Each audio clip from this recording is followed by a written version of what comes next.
이사야 선지자가 그 바로 앞에서는 열방을 우리 하나님께서 심판하시고 이스라엘을 구원하신다. 그 얘기를 이제 41장에서 얘기하고 42장에서는 이런 모든 풍성한 삶의 근본이 되시는 메시아를 이 땅에 소개하고 있습니다. 메시아는 어떤 분이신가? 거기 1절부터 보니까 그분은 성령을 받으신 분이다. 영이 풍성하신 분, 나의 영을 그에게 주었은즉 그가 이방에 정의를 베풀리라. 여기 보니까 이방인이 포함된다는 아주 특이한 사건이죠. 구약 시대 이방의 정의를 베풀리라 그랬어요. 그리고 그분은 이 정의를 베푼다는 얘기는 결국 다스린다는 거예요. 그분께서 성령이 충만하시고 그리고 이방인을 다스리는 바로 그러한 분인데, 그러나 2절에 그는 외치지 않고 목소리를 높이지 아니하고 그 소리를 거리에 들리게 하지 아니하며, 아주 좀 조용한, 다스리시지만 조용하고 그런 겸손한 분으로 묘사하고 있습니다. 그분은 다스리지만 3절에 있는 것처럼 그분은 인자한 분이에요. 그래서 상한 갈대를 꺾지 않고 꺼져가는 등불을 끄지 아니하고 진실로 정의를 시행할 것이며, 연약한 자도 버리지 않으시는 중에 그는 아주 인자한 가운데서 또 진실로 정의를 시행할 것이다. 아주 보통의 경우 보통가 다스린다 그러면 좀 뭔가 교만할 수 있고 힘으로 막 밀고 나가면 굉장히 강한 아주 그런 모습을 우리가 생각할 수 있는데, 그분은 굉장히 겸손하시고 인자함으로 정의를 세운다는 거예요. 그리고 그런 일을 함에 있어서 그는 결코 열정이 식지 않고, 거기 4절에 쇠하지 아니하며 낙담하지 아니하고 이랬어요. 부드럽지만 나약하지 않는, 끝까지 세상의 정의를 세우기 이르니 섬들이 그의 교훈을 앙망하리라. 계속해서 그분은 인자하시면서 또 정의를 행하시고, 그리고 그분은 하나님께서 그래서 5절에 그분의 의로 불러서 보호하고 세워 백성의 언약과 이방의 빛이 되게 하신다. 그래서 그분은 모든 이방인의 빛이 되고 7절에 있는 것처럼 내가 눈먼 자들의 눈을 밝히시며 갇힌 자를 감옥에서 이끌어내며 흑암의 한 자를 감방에서 나오게 하리라. 여러분, 이것은 실제 예수님의 사역 중에 실제 이런 일이 없었죠. 누가 감옥에서 누굴 뺀 적도 없고, 이것은 이제 영적인 것을 의미하는 거예요. 그들이 영적으로 이분은 이 땅에 단지 이 땅의 정의 이런 측면이 아니라 영원한 측면에서도 진정한 영육 간의 구원을 주시는 분이시라는 거예요. 바로 내가 하나님이기 때문에 나는 8절 9절에 내가 이제 이 새 일을 미리 내가 말하는 것이다. 즉 메시아를 통한 열방의 구원. 처음에 우리 정의를 세운다, 뭐 그가 돌본다, 이게 순전히 이 땅의 것만 얘기하는 줄 알았더니 그게 아니라 그가 영육간에 이런 일을 감당한다 그래요. 그래서 10절부터 13절 우리는 그분을 찬양하게 된다는 거예요. 그래서 항해하는 자들, 바다 가운데 만물과 섬들 그들 노래하며 땅 끝에서부터 찬송한다. 이것은 이제 복음이 세상 끝까지 전파될 것을 얘기하는 것이죠. 거기서도 찬송하게 되는 거예요. 광야와 거기에 있는 성읍들과 게달 사람, 이거 아라비아 사람들이죠. 말과 소리를 높이라. 셀라의 주민 노래하며 산꼭대기에서, 원래 셀라의 주민은 이제 바위 위에 거하는 백성들이고, 또 산꼭대기에서 그를 즐거이 불러라.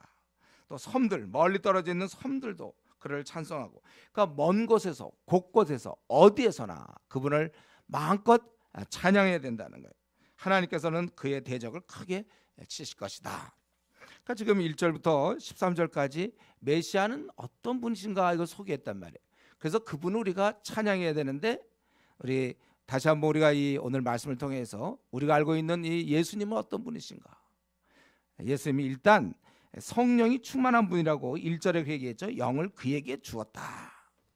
힘이 있단 말이에요. 육신을 제어할 수 있는 힘이 있어요. 저와 여러분 항상 우리는 연약한 육신을 갖고 있습니다. 그래서 우리가 주님의 일을 할 때도 목사님 제가 연약해요, 뭐 못합니다. 이거는 말이 안 되는 거예요. 저는 뭐 부족해서 못하겠습니다. 이런 말은 안 되는 말입니다, 여러분. 왜냐하면 우리는 다 부족하니까. 우리 중에 안 부족한 사람 있으면 나와보세요. 자기는 이번에 한 주도 주님, 저 목사님 이번 한 주도 저는 넘어졌습니다. 그런 얘기는 누구나 다 할 수 있는 거예요. 신앙의 생활이라는 건 뭐예요? 넘어질 수밖에 없는 나를 이끌고 넘어지지 않는 게 신앙생활이죠. 이게 그러니까 맨정신에 되는 게 아니라고요. 우리가 저절로 신앙생활을 잘할 수 있는 사람은 우리 중에 한 명도 없어요. 저를 포함하여. 우린 다 원래 무슨 얘기를 해야 되냐면 주일날 만났을 때 저 넘어졌습니다. 네.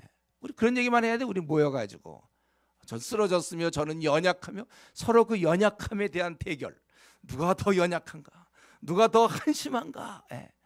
저 교회를 모태, 그러니까 모태신앙들, 모태신앙이지만 모태신앙은 다 넘어지는 거예요. 원래 우리는 형편없는 자예요. 원래 우리는 그런 자예요. 이걸 자꾸 얘기하지 말라는 거예요. 그러니까 자꾸 자기의 부족함을 얘기하는 것은 자기가 결국 성경을 하나도 모른다는 얘기예요. 바로 이렇게 부족한 자에게 이 흙덩어리에게 생기를 넣어야 인간이 되는 것이지, 흙덩어리만 있어갖고 어떻게 하겠습니까? 자꾸 흙덩어리 얘기하지 말라고요. 여기에 생기가 들어가면 우리처럼 사람이 되는 거예요. 마찬가지로 우리는 연약하고 고집 많고 아주 음란하며 치사하고 조잡스럽고 이중적이고 위성적이며 교만하고 그러한 우리 존재들, 아주 세속적이고 더티하다고 그러죠. 그런 존재들이 우리가 내설 거 하나도 없어요, 여러분들. 그런데 여기에 바로 이런 존재, 거룩하신 성령이 임하시는 거예요. 그래서 오늘의 우리가 완성되는 거예요. 그래서 원래는 우리는 형편없는 자예요.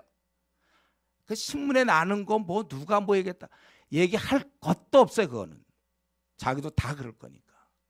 그들과 우리의 차이점은 우리에게는 그거를 통제할 수 있는 성령의 능력이 있다는 것이죠. 육신을 제어할 수 있어요. 그래서 우리가 원래는 마귀에게 끌려다니는 사람들입니다. 원래 싸워야 돼. 우리는 화를 내야 돼. 원래 우리는요. 원래 우리는 거짓말을 해야 돼요. 원래 우리는 음란해야 됩니다, 여러분. 우리는 교만하고 욕심 부려야 돼. 우리는요. 자기 것만 먼저 찾아야 되는 자들이에요. 그러나 성령이 임하심으로 우리를 다스려서 우리를 로마서에 있는 것처럼 우리가 영으로 살려야만, 그리스도인들은 로마서 8장 13절 14절 영으로서 몸의 행실을 죽여야 되는 자들입니다. 우리가 그렇게 사는 사람들이에요. 그래서 우리 주님도 이 성령을 우리 요한복음 3장 34절에 보면 우리 주님께서도 성령을 받으셔서 영을 한없이 부어주심으로 주님의 주님 되심이 완성되는 거예요. 그래서 우리 저와 여러분은 사실 세상 사람과 다를 게 하나도 없습니다. 더하면 될지 우리가 그들보다 나을 게 없어요. 다만 한 가지 차이는 우리는 성령님이 와 계시다는 거예요. 육신을 제어할 수 있어요.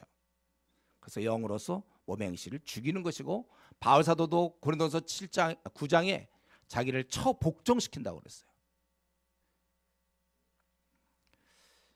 그래서 힘 있는 그리스도인들은 자기가 만드는 것입니다. 우리에게 주셨어요. 그러니까 어떤 거 보면 우리가 별로 무겁지도 않은 건데도 못 드는 사람이 있고, 그 드는 사람이 있잖아요. 이 힘의 차이. 어떤 걸 들기도 하고 움직이기도 하고. 그 이삿짐 센터 보니까 그냥 무거운 거 말이죠. 이런 장롱 같은 거 혼자 들고 가는 사람 나 봤어요. 삐쩍 말랐는데도요. 근육이 있거든, 근육. 저와 여러분 하나님께서 이미 그리스도인이 되는 순간 근육을 다 주셨어요. 근데 이것을 잘 사용해서 이렇게 튼튼하게 있잖아요. 근육을 만들어서 번쩍번쩍 트는 사람이 있고, 근육을 주셨지만 운동을 안 하므로 거의 힘이 없는, 그래서 무거운 거 못 드는, 장롱 못 옮기는. 우리 중에 장롱 옮기는 사람들이 있나요? 그 정도의 근육 가능해. 우리가 운동을 하면 성령의 능력이 우리에게 어떻게 임하는가. 그래서 제가 그렇게 여러분 보고 매일 기도하시오, 매일 말씀 보시오 하는 이유가 뭡니까? 하나님과의 교제를 통하여 성령의 충만, 기도 생활을 통하여 죄 회개, 거룩한 존재로서 우리가 살아가는 거예요. 바로 예수님께서도 성령 충만한 분이시다. 나의 영을 그에게 주셨다. 우리 주님은 성령이 한없이 그에게 부어짐으로 이런 사역을 감당한 것이구나. 그리고 그분께서는 모든 민족을 포용하시고 그리고 겸손하고 연약한 자를 받으시는 인자한 분이구나. 형편없는 자, 연약한 자를 그는 받으시는 거예요. 상한 갈대, 그거 뭐에 필요합니까? 상한 갈대 집에 꺾어버려야죠. 그런 것들은 꺾지 않는다. 그렇게 다 받으시는 분이에요. 그거 안 될 것 같은데도 받으시는 분이시다. 인자한 분이시다는 거예요. 그리고 그분은 정의를 행하신다. 그래서 원래 우리가 그리스도인이 된 다음에 에베소서 4장 25절 우리가 그리스도인이 된 다음에 제일 먼저 하여튼 그리스도인 되었느냐? 그러면 그가 제일 먼저 할 일은 뭐라고 그랬어요? 거짓말하지 않는 거라고 그랬잖아요. 20년 동안 주님 알기 전에 순전히 우리는 거짓말 다 우리는 태어나면서부터 우리는 거짓말 이미 9단으로 시작된다고 그랬어요. 부모한테 배우는 게 아니고 자생하는 거예요. 이거는 이 거짓말은요. 이건 특별히 누구 뭐 마귀의 도움을 뭐 마귀의 무슨 영을 받아야만 되는 게 아니고 그냥 가만히 놔두면 우리 한번 꼬맹이들 보세요. 조금만 이제 머리 돌아가면 거짓말하지. 거짓말하지 말라. 우리는 아주 공의롭고 정의롭고 정직한 사람이 돼야 되는 거예요. 우리 주님께서 그렇게 정의롭고 그리고 이런 일을 할 때 중간에 포기하지 않는, 우리도 보면 주님의 일 좀 한다 하다가 중간에 또 어느새 없어지고 그런 사람들이 있잖아요. 막 나서서 뭔가 하는구나 하고서 보는데 어디가 없어져 버렸어요. 뭐 좀 하다가 중간에 멈춰. 신앙 처음 갖고 뜨거워서 뭐 한 2, 3년 열심히 하나 보다 했는데 없어져 버렸어. 어디 갔는지. 사람이 끝까지 하는 게 어려워요. 이거는 그래서 제가 늘 얘기하잖아요. 현재 열심을 내는 사람이 중요한 게 아니라 그 열심을 끝까지 갈 수 있도록 경건의 습관이 된 사람이 중요하다. 경건한 습관을 만드느냐 못 만드느냐가 이게 우리 젊을 때 특별히 해야 될 일이라고 그랬죠. 이걸 성공해야 돼요. 한번 성공하면 그걸 유지할 수 있는데 그래서 이 습관을 만들어야 되는 것이고, 또 우리 여기서 분명히 끝으로 여기 우리 주님의 모습에서 그분께서는 내가 그 눈먼 자들의 7절에 있는 것처럼 눈을 밝히며 갇힌 자를 감옥에서 이끌어내며 흑암에 앉은 자를 감방에서 나오게 하리라. 우리가 뭐 지금 감옥, 우리가 죄수들입니까? 감옥에 있습니까? 이것은 우리를 이제 그 어둠에서 불러내시겠다 그런 뜻이에요. 그래 우리는 그리스도와 우리의 관계를 생각할 때 주님이 뭐 정의롭고 그래 우리 이해돼, 인자하다, 뭐 성령 충만하며 모든 민족을 받고 다 아시는데, 그런데 그분과 나랑 무슨 관계입니까? 그분은 나를 이제 어떻게 합니까? 나를 자유케 하시는 분이란 말이에요. 이런 어둠에서 끄집어내는 분이라는 거예요. 진정한 자유를 주시는 분이십니다. 우리 인간에게. 마귀가 우리에게 어둠과 근심, 그리고 뭘 줍니까? 마귀가 염려잖아요. 염려, 걱정, 이거 마귀가 주는 거거든요. 그래서 우리 자라나지 못하게, 신앙이 자라려고 할 때 가시 떨게 떨어지는, 그게 어떻게 됩니까? 그 세상의 염려, 그를 가로막아서 교회를 벌써 10년째 다니는데 염려도 10년이야. 플러스 마이너스 제로. 신앙 못 자라게. 왜냐면 염려가 있으면 신앙이 안 자라게 돼 있어요. 마음이 글로 빼앗기는데. 그래서 십변인자의 비유에 보면 가시떨기 거기 떨어진 데는 어떻게 됐습니까? 이게 안 자란다 그러죠. 세상의 이 염려, 근심, 마귀가 주는 거거든요. 그래서 마귀는 우리에게 염려, 근심, 갈등, 번민, 두려움, 어둠, 고통, 이런 걸 마귀가 주는 거예요. 이것은 우리가 이 땅에 있는 동안 피할 수 없습니다. 저와 여러분 피할 수 없어요. 이런 염려될 만한 일, 걱정, 근심될 만한 일이 계속 올 거예요. 그런데 반면에 주님께서는 또 우리에게 평안과 기쁨과 자유, 여기 있는 것처럼 눈먼 자들의 눈을 밝히며 갇힌 자를 감옥에서 이끌어내며 흑암에 앉은 자, 소망이 없고 절망, 더 이상 살 이유가 없어, 내가 오늘 아침에 눈을 떠야 될 이유가 없는 사람들, 사는 게 괴로운 사람들, 절망 가운데 있는 사람들을 이제 불러서 평안을 주고 자유케 하시는 분이시다. 이게 우리 주님의 모습이에요. 그렇다면 오늘 이 아침에 주님은 이런 분이라고 성경은 묘사하고 있는데, 벌써 이게 이사야니까 적어도 BC 700년경에 주님이 이 땅에 오시기 전 700년 전에 그렇게 말씀하셨는데, 그렇다면 예수님을 만난 나는 지금 정말 나는 평안하고 행복하냐, 이것이 이제 우리의 질문이 돼야 되겠죠. 예수님은 이런 분이시다, 알았어요. 그렇다면 예수를 믿는 저와 여러분은 그럼 진짜 이분이 흑암에서 우리를 건져냈다면 예? 우리를 갖다 감옥에서 우리를 해방시키셨다면 우리는 자유를 누려야 되고 기쁨을 누려야 되고 만족과 평안과 행복을 누려야 된단 말이에요. 이런 면에서 그러면 지금 이 아침에 정말 예수님께서 나를 행복해 하셨습니까? 염려, 불안 다 해결되었습니까? 내 마음 깊숙이 자리 잡고 있던 어떤 불만이라든가 고통이라든가 그 어두움, 깊은 열등의식 이런 거 다 해결되었는가? 그것을 우리가 우리 자신을 살펴봐야 돼요. 이 땅에서 우리가 살다 보면 가슴 아픈 일들 많잖아요. 잘 안 풀리는 것들, 속상한 일들 우리가 많이 만나고 있는데 이거 다 극복했는가? 그러니까 괜찮은가? 그러니까 아무튼 이렇게 얘기할 수 있어요. 아무튼 이렇게 얘기할 수 있습니다. 저 이 아침에 나는 참 행복하고 나에게 어두움은 이제는 없다.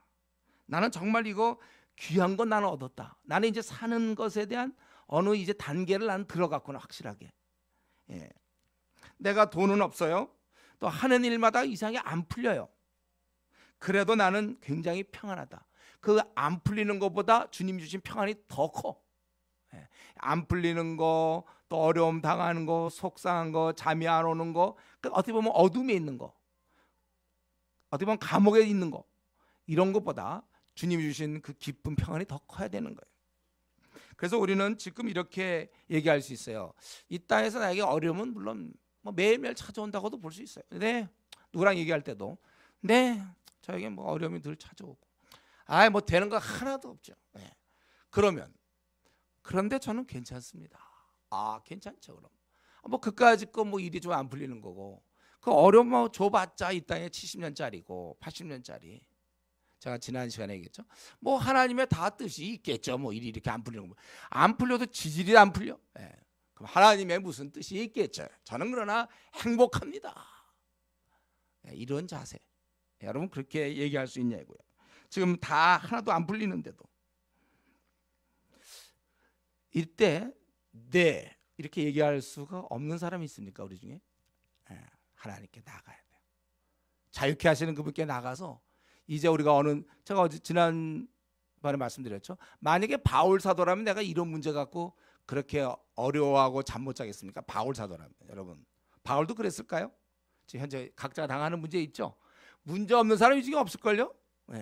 여러분 지금 그 당하는 문제를 만약에 바울이 당했다고 생각해 보세요. 그럼 바울도 나처럼 잠 못 자고 울고 그냥 절망하고, 바울도 그러면서 선교고 뭐 다 때려치고 지금 그냥 그랬을 것 같습니까? 그 차이가 있을 거예요. 왜? 내가 그만큼 잘하지 못했기 때문에. 내 신앙이 잘하면 그런 게 별로 문제가 없어요. 내 신앙이 아직 연약하니까 그런 문제에 내가 휘둘리죠. 내가 딱 잘해보세요. 우리 이럴 때 자기가 이런 문제로 솔직히 힘든 사람이 있습니까? 난 참 이 문제 때문에 내가 풀리지 않는다. 그렇다면 다르게 풀려고 하지 말고 아버지께 상황을 그대로 말씀드려야 돼. 나를 지으신 분, 나를 이 땅에 보내신 분, 그분께 나아가서 그분께 말씀드리고 위로부터의 도우심을 얻어야 하는 것입니다. 그래서 어쨌든 오늘 현재 행복해야 돼요. 그리고 죽을 때까지 행복해야 돼요. 오늘 행복한 건 당연하거니와 죽을 때까지 행복해야 돼요. 주님 만나 배울 때까지. 원래 이 땅은 가시밭길이에요. 이 땅은 그 사망의 음침한 골짜기예요. 이걸 통과하면서도 마음만은 행복해야 되는 거예요. 그래서 늘 제가 얘기하는 것처럼 우리의 삶을 한마디로 요약한다면, 앞으로 남은 삶을 한마디로 요약한다면 잔치다. 우리는 잔치하는 삶이에요. 되는 건 하나도 없죠. 그러나 잔치한다. 여러분 이걸 이해해야 여러분들이 신앙에 제대로 들어온 거예요. 아니 풀리는 거 하나도 없고 하는 일마다 막히는데 뭘 잔치입니까? 돌았습니까? 잔치하게 돌았어요. 정말 우리는 성령의, 여러분 술 취한 사람 보세요. 그냥 좋다고 노래 부르지 않습니까? 얘는 별로 안 좋지만 우리가 잔치해야 된다고. 하나님 안에서 그게 신앙이에요. 그 정도 되니까 초대교회 때 자기 자식이 죽지 않습니까? 자기 딸이 죽고 자기 아들이 죽고 자기 남편이 죽고 자기 아내가 죽어도 이들은 신앙을 다 유지하고 평안 가운데서 생을 마친 거예요. 자기신들이 붙잡혀서 네로 황제라든가 로마 황제들이 붙잡혀가지고 그들이 맹수의 밥이 되고 장작더미에 타는 재가 될지언정 그들은 이렇게 평안 가운데 그래서 자기가 타는 걸 볼까 한 자기 화형식 당할 때 타네 뜨겁다 그러나 평안을 뺏길 수는 없어요. 그렇게 신앙은 그걸 신앙이라고 그래요.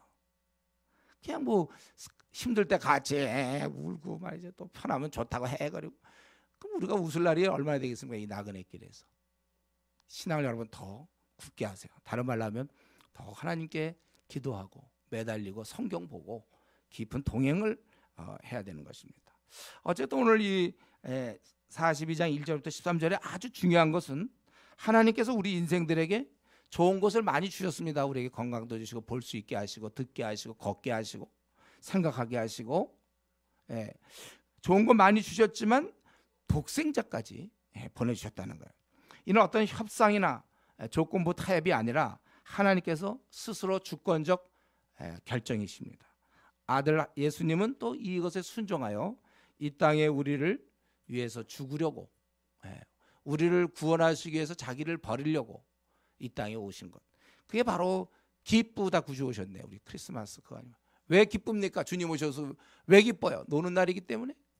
그리고 왠지 성탄절 뭐 크리스마스 이브 하면 괜히 좋습니까, 여러분? 눈까지 내려주면 더 좋겠어요? 크리스마스가 왜 좋은 거예요? 뭐 때문에 좋은 겁니까? 그분이 나를 구원하시기 위해서 이 땅에 오셨기 때문에 좋은 거예요. 이게 크리스마스죠. 저는 이전에 모태신앙이 그때 중고등부 때 지금도 생각나는데 괜히 크리스마스 전날은 괜히 밤새워. 뭐 때문에 밤새는지 모르고 괜히 세워. 그리고 크리스마스 이브 괜히 흥분되고 혼자 그랬어요. 진정한 뜻이 뭐야? 나를 지금 살리러 나는 정말 꽉 메어서 나는 죽을 수밖에 없고 타는 불맛에 떨어질 수밖에 없고 마귀의 종되었던 나를 풀어주시기 위해서 주님이 오셨기 때문에 그게 기쁜 소식이죠. 그게 크리스마스입니다. 예수님을 세상에 보내셔서 우리를 구원하신 하나님, 이제 하나님께서는 예수님을 세상에 보내신 것처럼 이제 우리를 보내려고 하세요. 그러니까 여러분 크리스마스가 한편으로는 주님이 날 위해서 오셨으니 참 고맙다. 여기까지만 가면 안 돼요. 그런데 이제 우리는 크리스마스를 맞이할 때마다 성탄일을 맞이할 때마다 생각하는 것은 이제는 하나님이 이제 하나님의 아들 예수 그리스도를 이 세상에 보내신 것처럼 이제 하나님의 자녀된 하나님의 아들 우리를 딸인 우리를 또 세상에 보내서 열방의 무리를 구원하려 하신다는 거예요. 그렇기 때문에 우리는 이 성탄절을 만날 괜히 잠 못 자고 괜히 좋아하고 뭐 첫눈 눈 내린다고 좋아할 것이 아니라 우리는 이때 진지해야 돼요. 나도 주님처럼 세상을 구원하기 위해서 나갈 수 있느냐 이 질문이죠.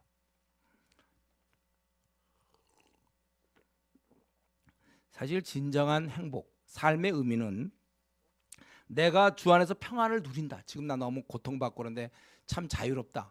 나는 이 평안을 누린다. 이것으로 끝나는 건 아직 어린아이 단계죠. 진정한 행복은 주 안에서 평안을 누림으로 끝나는 것이 아니라 이 평안을 다른 사람에게 전달해 줌으로 완성되는 것입니다. 그래서 우리가 이 크리스마스를 맞이할 때마다 주님의 그 순종하심을 깊이 묵상하면서 주님은 결국은 이 크리스마스가 생긴 게 뭡니까? 예수님의 순종이거든요. 아버지께서 아들을 보내시려고 할 때 순종하셨단 말이에요. 그렇기 때문에 우리도 이제 나를 보내시려고 하는 하나님의 뜻에 대해서 내가 저항할 것인지 순종할 것인지를 엄숙하게 결단하는 것, 이게 바로 우리 성탄의 의미인 것입니다. 이제 우리 하나님께서는 14절부터 보면은 그동안 이 열방에 대해서 많이 참으셨어요. 이제 심판하시고 일하시겠다는 거예요. 그래서 강한 것을 약하게 하고 약한 이스라엘을 16절에 결국은 이끌어준다는 거예요. 버리지 않겠다. 내가 맹인들을 그 길들이 알지 못하는 길로 이끌며 그들이 알지 못하는 지름길로 인도하여 암흑이 그 앞에서 광명이 되게 하며 그분들을 곧게 할 것이라. 내가 이 일을 행하여 그들을 버리지 아니하리니 이들은 버림을 당하지 않고 우상 숭배하는 자는 버림을 당한다는 거예요. 이렇게 하나님께서 지금 그동안은 참으셨지만 이제는 심판하시고 일을 이루신다는 거예요. 특별히 15절에 있는 것처럼 이 강한 약한 자들을, 아니 강한 것을 15절에 약한 것이 되게 하겠고 16절에 약한 것을 강하게 하시는, 이제 이런 하나님의 섭리. 하나님이 이렇게 지금 메시아를 통해서 일하시는 거예요. 그러나 이러한 대상이 되는 이스라엘 백성, 궁극적으로 이제 온 인류가 되겠지만 그들은 18절에서 마지막 25절까지, 이 18절부터 25절까지 한마디로 얘기하면 아주 무지하다 이거예요. 어리석다는 거예요. 저 하나님은 크신 일을 이루시나, 이사야가 지금 예언하고 있는 거예요. 하나님이 이 땅에 메시아를 보내시고 막 구원을 이루시고 약한 자를 강하게 하시고 강한 자를 약하게 하시고 심판하시고 막 그런 일을 벌리지만 이 이스라엘 백성들, 우리 인생들은 얼마나 무지한지 그것을 18절부터 25절까지 그린 것입니다. 그래서 보면 너희 못 듣는 자들아 들으라, 너희 맹인들아 밝히 보라. 얼마나 듣지 못하고 이렇게 눈이 안 열렸는가, 답답하니까 맹인이라고 얘기하고 있죠. 맹인이 누구냐? 지나가는 사람이 얘기하는 게 아니라 바로 내종이라 이거. 내종, 나의 사자가 바로 못 듣는 자며 누가 내게 충성된 자 같이 맹인이겠느냐? 누가 여호와의 종 같이 맹인이? 바로 주의 백성들이 맹인이라는 거예요. 그들은 볼지라도 유의하지 않고 귀는 열려서 듣긴 들어요. 근데 듣지 않는다는 거예요. 귀가 열려 있어도 듣지 않고, 또 하나님께서 그의 이로 말미암아 기쁨으로 교훈을 크게 하며 존귀하게 하려 하셨으나, 하나님께서는 그를 교훈하시고 그 백성들을 존귀하게 하려 했지만 이 백성은 실제 받아들이지 않고 그들은 패망하게 된다는 거죠. 이 백성이 도둑 맞으며 탈취를 당하며 다 그 굴속에 잡히며 옥에 갇히도다. 노략을 당하되 구할 자가 없고 탈취를 당하되 되돌려 주라 말할 자가 없도다. 그들이 결국은 하나님을 떠남으로 말미암아 그들이 패망하는 파멸에 이르게 되는 그것을 얘기한 것입니다. 그리고 그들 가운데 이러한 일이 앞으로 벌어질 텐데도 아무도 장래사에 관심이 없어요. 너희 중에 누가 이 일에 귀를 기울이겠느냐? 누가 뒤에 올 일을 삼가 듣겠느냐? 야곱이 탈취를 당하게 하신 자가 누구냐? 이스라엘 약탈 자들에게 넘기신 자가 누구냐? 여호와가 아니시냐? 이들은 결국은 나중에 망하게 된다는 거예요. 탈취당하고 약탈되게, 전쟁에서 지게 되는 것이죠. 이건 바로 하나님께서 이렇게 하시는데 우리가 그에게 범죄했도다. 그들이 그의 길로 다니기를 원치 아니하며 그의 교훈을 순종하지 아니하였도다. 그러므로 여호와께서 맹렬한 진노와 전쟁의 위력을 이스라엘에게 쏟아 부으시매 그 사방에서 불타오르나 깨닫지 못하며 몸이 타나 마음에 두지 않는다. 아무리 하나님이 좋은 걸 준비했어도 깨닫지 못하면 그건 소용이 없어요. 아무리 해도 그거 깨닫지 못하면 안 됩니다. 이전에 가끔 길 가다 보면 그 엄마가 아주 애를 갖다가 아주 딸을 공주같이 입혀갖고 하얀 드레스에 뭐 아주 그냥 이쁘게 해서 그랬는데 걔는 가서 막 그 흙탕물에 가서 막 하고 뭐 옷에 묻히고 그런 걸 본 적이 있어요. 아무리 하나님이 이러한 귀한 것을 준비했어요. 메시아를 이 땅에 보내시기로 결정했습니다. 하늘과 땅이 놀랄 만한 엄청난 일을 하나님께서는 벌리시지만 이들은 못 보고 있다는 거예요. 깨달음이 없다는 것입니다. 여러분, 우리가 지금 이 이사야가 안타까운 마음으로 이걸 쓰고 있잖아요. 하나님이 이렇게 존귀케 하려고 하지만 저들은 받아들이지 않고 그의 생을 빛나게 하려고 그러지만 그들은 거절하고 있는 이런 모습들. 우리가 이 아침에 다시 한번 생각할 것은 결국 이 땅의 사람들, 우리가 지금 회사에서 만나는 사람, 또 학교에서 만나는 사람, 교수들, 뭐 회사에서 CEO, 뭐 상관들, 뭐 하여튼 많은 사람들, 그들은 한마디로 딱 얘기한다면 오늘 말씀에 그들은 못 듣는 자요 못 보는 자들이다. 어둠에 갇힌 자들이에요. 보고는 듣지만 제대로 보고 듣지 못하는 자들. 자신들에게 어려움이 와도, 지금 이건 하나님이 하시는 일인데도 그들은 그걸 모른다고 그랬어요. 그 이유를 모르는 거예요. 이것이 우리의 모습입니다.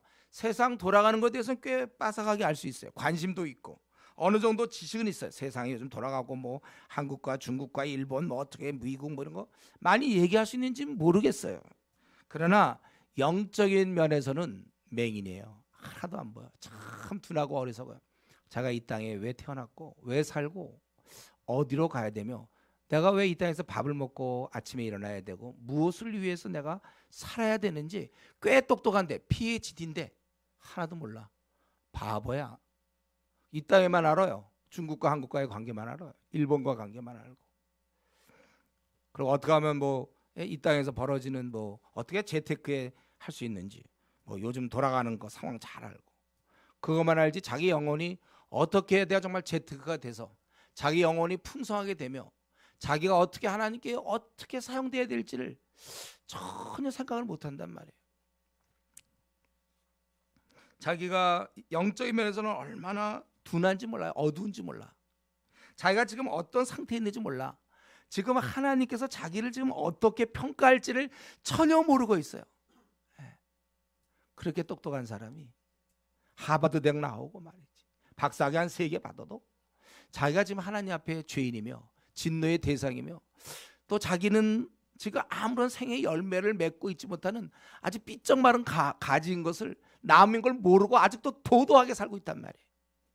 괜찮은 줄 알고 이제 잠깐 이 70년짜리 80년짜리 인생이 별거 아닌데 이거에 집착하고 진짜 중요한 수천 억만 년 곱하기 9천 조배의 그 영원한 그 삶에 대해서는 아무 생각이 없단 말이에요. 세상 사람들이니까 노후 준비만 하지 사후 준비 안 한다고 그랬죠. 사후가 훨씬 더 엄청난데, 진짜 똑똑한 사람이라면 그 문제를 생각해야 되는데 그들은 이 땅에 그 죽으면 어떻게 되죠? 몰라 이거야.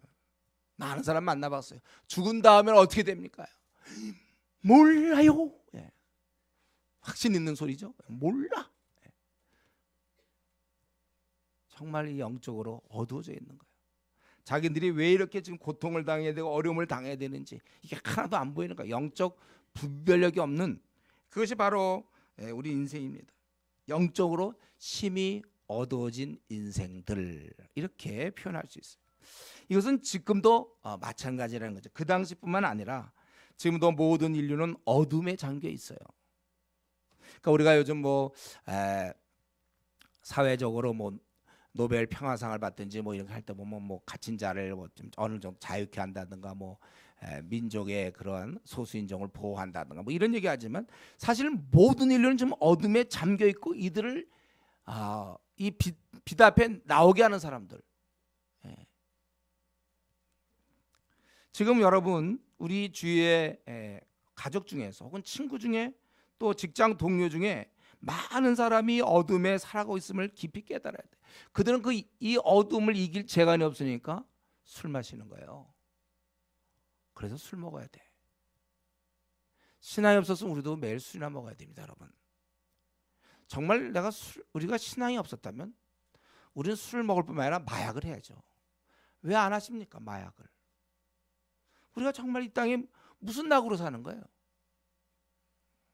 여러분, 그들은 지금 술을 먹고 있자면 만약에 허락된다면 마약도 할 사람들이에요. 여러분 잊지 마세요. 그들은 지금 이러한 그 흑암 가운데, 흑암에 앉은 자를 감방에서 나오게 하리라.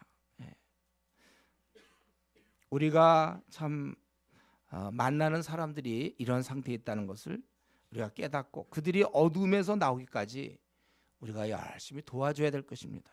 그들은 모르고 있고 우리는 알고 있단 말이에요. 이 불쌍한 영혼들을 위해서 우리가 깨어 있어야 돼요. 물론 우리 자신을 위해서도 깨어 있어야죠. 어쩌면 우리가 지금 어둠에 있는지 모르겠어요. 사는 게 하나도 안 즐거운 사람들. 정말 하나님께 지금 인정받고 하나님 내 생을 기뻐하며 오늘 주님 오셔도 나는 정말 대만족이다, 이렇게 얘기하지 못할 사람이 우리 중에 있는지 모르겠어요. 우선 그런 사람은 자기의 영혼부터 그 어두운 데서부터 빨리 나와야 될 것이고, 그리고 나서 우리는 지금 수많은 사람이 어둠에 있다는 것을 알고 그들을 도와야 되는 것입니다. 우리 주님이 심히 무지한 인생을 상대하셔서 구원 사역을 펼치신 것처럼 우리도 이제 그 무지한 사람들, 우리가 전도하러 가면 됐어요 하고 화내는 사람들, 듣지도 않으려는 사람들, 착하면 구원받는 거 아닙니까? 이렇게 묻는 사람들, 선악과 왜 만들었어요? 복음이 들어오기 전에 우리나라 사람도 어떻게 됐습니까? 이렇게 따지는 사람들 위하여 우리가 힘써 일을 해야 될 것입니다. 한 가지만 더 말씀드리고 마치면 좋겠는데, 이제 우리는 이러한 현실을 다 알고 있습니다. 그러면서 한번 눈을 우리 자신에게 돌려보면 정말 다양스럽죠.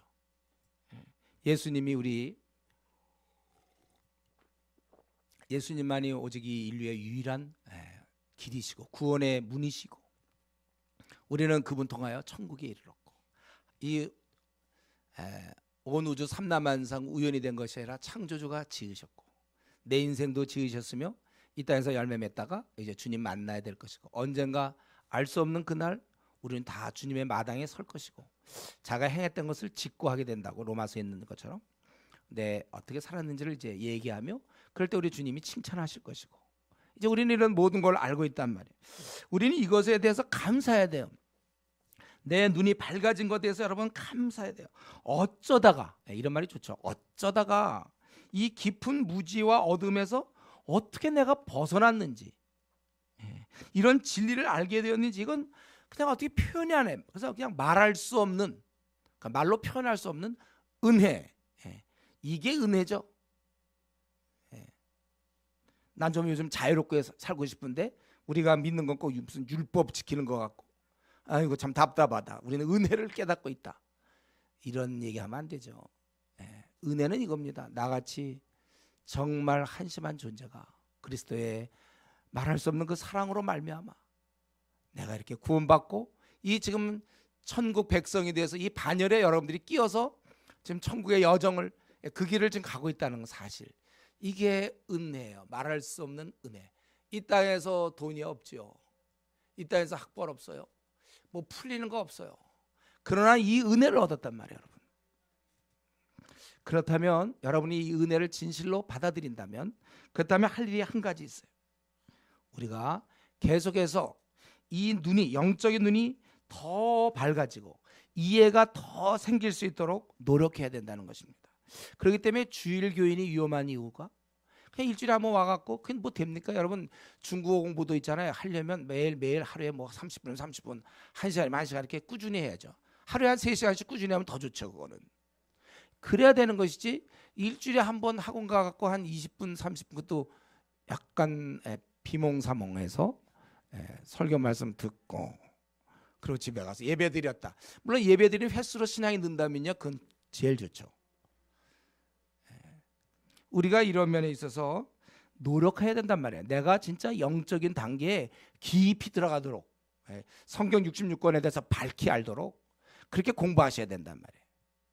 그렇게 공부하려면 제가 일주일에 한 장씩 성경을 공부해도 23.5년 정도 걸린다고 그랬죠. 그것도 또 까먹을걸요. 20년 전에 공부한 거. 이거 제대로 공부하려면 일주일에 한 장씩 23.5년 걸리는데 그러면 맨 끝에 공부할 때쯤 되면 벌써 20년 전 거 잘 기억하겠습니까? 그러니까 우리가 부지런히 말씀을 살펴봐야 돼요. 제가 존 스토트의 그 한 손에 신문 한 손에 성경 이게 말이 안 된다고 그랬죠. 그렇게 되지 않네요. 성경이 그만큼 만만하지가 않습니다. 한없이 성경이죠. 한없이. 한 손에 전공 한 손에 신문 이거는 말이 된다고 그랬어요. 여러분 우리가 이제는 영적인 눈이 더 밝아지도록 이제 우리가 해야 될 일이 이겁니다. 이 글을 쓰는 이사야 선지만큼 우리도 잘 자라서 이제는 하나님 뜻 다 전하는 자예요. 이제 우리는 다 하나님 말씀을 이 땅에 선포하는 자들입니다. 그렇다면 내가 이 뜻을 밝게 알아서 내가 이왕에 뭐 학원 강사가 되면 스타 강사가 있잖아요. 그걸 어떻게 이렇게 쉽게 설명하는지 여러분도 스타 강사가 돼야 돼요. 하나님 뜻을 전하는데 열심만 갖고 전하지 마세요. 되게 막 가르치고 싶고 그냥 무지 열심이야. 근데 막 말이 어눌해. 이해가 안 돼. 듣는 사람이. 그래서 우리 바울 사도가 디모데에게 내가 이 말씀에 대해서 아주 집중하라고 그랬잖아요. 더 전심전력. 그렇게 하라고 그랬어요. 여러분 우리가 지금 정도에서 멈추지 마세요. 이제 올 한 해가 다 끝나가는데 교회에서는 창세기를 했어요. 거의 1년 정도 걸려서 우리가 어쩌면 올 한 해 열심히 해서 지금 창세기 한 권 끝내는 사람도 있는지 모르겠어요. 제가 이렇게 살지 않기를 바란다고 그랬어요. 할 수 있으면 따로 자기가 플랜 나름대로 계획을 세워서 성경 어떻게 66권을 끝낼 것인가, 스가랴를 언제쯤 연구할 것인지, 에스겔을 언제쯤 연구할 것인지 이건 계속돼야 되는 거예요. 우리 바울 사도의 권면 형제들아 지혜는 아이가 되지 말고 악에는 어린아이가 되라. 지혜는 장성한 사람이 되라. 제가 대학원 시절에 이 구절 가지고 내가 이거 장성한 자가 돼야 되는구나. 여러분이 장성한 자가 돼야 돼. 이 정도에 머뭇거리면 안 돼. 이 정도 이제 그래도 우리 교회 집사 정도 됐고요. 우리 저 청년부의 조장이거든요. 예. 성가대도 해요. 예. 그 정도에 여러분 멈춰서 안 돼요. 성경 그렇게 간단하지가 않고 한없이 공부해도 저도 지금 평생을 공부했지만 너무나 성경이 어려워. 쉽지가 않아요. 무한해. 이 성경에는 끝도 없어요. 공부하고 또 하고 공부하다 우리 죽는 거예요. 여러분 지혜는 장성한 자가 되라. 그러나 우리가 이제 공부하면서 완벽하게 알 수는 없지만 하면서 우리는 굉장히 눈이 밝아지는 거예요. 내가 지금 왜 이렇게 살아야 되는지 이유를 찾게 되는 것이고 남은 생 어떻게 내 생을 어디다 던져야 될지 나의 삶을 어디다 던져야 될지 과연 내가 이 한국에서 계속 살아야 될지 아니면 외국에 가서 살아야 될지 또 내가 어떤 식으로 살아야 될지 이런 것들이 밝히 보여야 되며 어떻게 이 어둠에 빠진 사람들을 한 매라도 더 구원할지 이런 것들이 분별이 돼야 되는 것입니다. 우리가 이제 크리스마스를 맞이해서 그냥 흥겹게 우리가 보내는 것이 아니고 우리는 이제 이 주님께서 이 땅에 오셔서 세상을 구원하려고 이 땅에 오신 것처럼 그러나 주님은 이 밝은 눈을 가지고 영적인 깨달음을 가지고 이 땅에 오셨는데 나는 이제 동일하게 세상을 구원하기 위해서 나가야 될 나는 얼마나 영적으로 밝은지 내 눈이 확실한지 더욱 우리가 이런 면에서 분발해서 우리가 세상을 구원하되 아주 전문가로서 밝게 눈을 뜬 사람으로서 이 어두운 맹인들을 돕는 그러한 사람이 되겠다고 결심하는 우리 성도 되길 바랍니다. 우리 이 시간에 같이 한번 기도하겠습니다.